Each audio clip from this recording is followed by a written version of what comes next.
आमच्या शेतामध्ये जो पारंपरिक नाला आहे शेकडो वर्षापासून साठी गावठाणला लागून गट नंबर 76 येथे शेती व दुग्ध व्यवसाय आम्ही भोपळे कुटुंबीय करीत आहोत।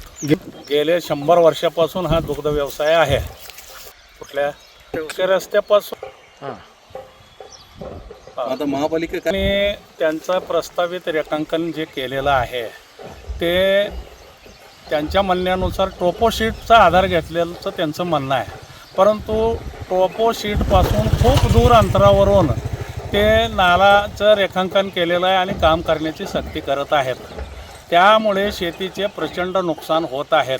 ज्या 20-20 फूट बांधा आहेत त्या फोडून शेताच्या मधोमध जाऊन उद्या शेती करणे दुरापास्त होईल अशा पद्धतीचं रेखांकन आहे।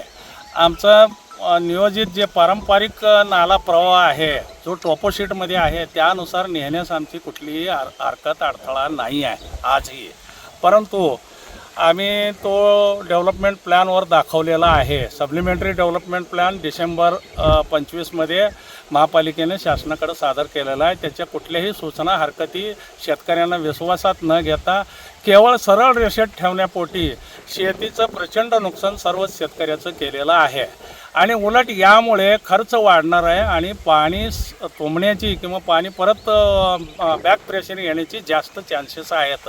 तर आमचं म्हणणं आहे टोपो शीटचा आधार तुम्ही हायकोर्टामध्ये सादर केलेला आहे, त्यानुसारच आणखीन एका तज्ज्ञ लोकांकडून याची सर्वे करून परत एकदा रेखांकन करावं आणि जेणेकरून शेतकऱ्यांनी अडचण होणार नाही आणि जो पाण्याचा प्रश्न आहे नागरी वसाहत जाण्यामागचा तोही थांबेल। आम्हाला त्याबद्दल सहकार्याचीच भूमिका आहे। मध्ये हायकोर्टाने आमचं अपील फेटाळल्यानंतर आज सुप्रीम कोर्टात आम्ही दाखल केलेला आहे। त्या सुनावणीमध्ये सुप्रीम कोर्टात हायकोर्टाच्या निर्णयाला स्थगिती दिली किंवा न दिली याचा कुठेही साधा उल्लेख न्यायमूर्तींनी केलेला नाही। उलट न्यायमूर्तींनी त्या महापालिकेच्या वकिलांना अशी विचारणा केली की तुम्ही लोकांच्या शेतामध्ये बांधकाम कुठल्या कायद्याच्या अधिकारी करता आहात।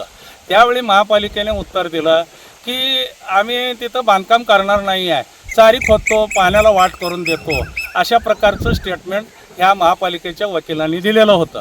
त्यावर जज साहेबांनी न्यायमूर्तींनी त्यांना नोटिशीत काय लिहिलेलं आहे, महापालिकेने जी नोटीस दिली आहे त्यामध्ये काय लिहिलेलं आहे हे वाचायला सांगितलं। त्यामध्ये धडधडीत बांधकाम करणार असं लिहिलेलं होतं। त्यावर यांच्याकडे कुठलंही उत्तर नव्हतं। त्यानंतर महापालिकेने न्यायमूर्तीने त्यांना प्रश्न केला की हे भोपळे आणि ताकमोगे सर्वोच्च न्यायालयात आलेत, ही नोटीस जनरल असेल तर तुम्ही त्यांच्या शेतामध्ये हात लावणार नाही का, असे लिहून देता का, अशी विचारणा केल्यानंतर हे निरुत्तर झाले आणि त्यानंतर महापालिकेनेच आम्ही शपथपत्र सादर करतो, 1 महिन्याची मुदत द्यावी अशी विनंती केल्यानंतर पुढील तारीख त्यांच्या विनंतीनुसार मिळालेली आहे। केलेलं नाही आहे पद्धतीनं, पूर्णपणे चुकीच्या पद्धतीनं 100%। मी स्वतः इंजिनियर आहे त्यामुळं आम्हालाही त्यातलं पूर्ण नॉलेज आहे। कुठल्याही तुम्ही वालचंद इन्स्टिट्यूट किंवा एखाद्या ऑटोनॉमस इन्स्टिट्यूटकडे हे काम द्यावे, ते लेवल घेऊन व्यवस्थित करतील। इथं कुठली लेवल न घेता बसून फक्त रेषा ओढलेल्या आहेत आणि सरळ रेषा ठेवण्याच्या हट्टापोई सर्वच शेतकऱ्याचं अतोनात नुकसान करत आहे। टोपो शीटचा आधार घ्या जेणेकरून सगळ्याच्याच समस्या सुटतील आणि नागरिकांच्याही समस्या सुटतील अशी आमची त्यांना विनंती आम्ही स्वतः 10 वेळा केलेली आहे।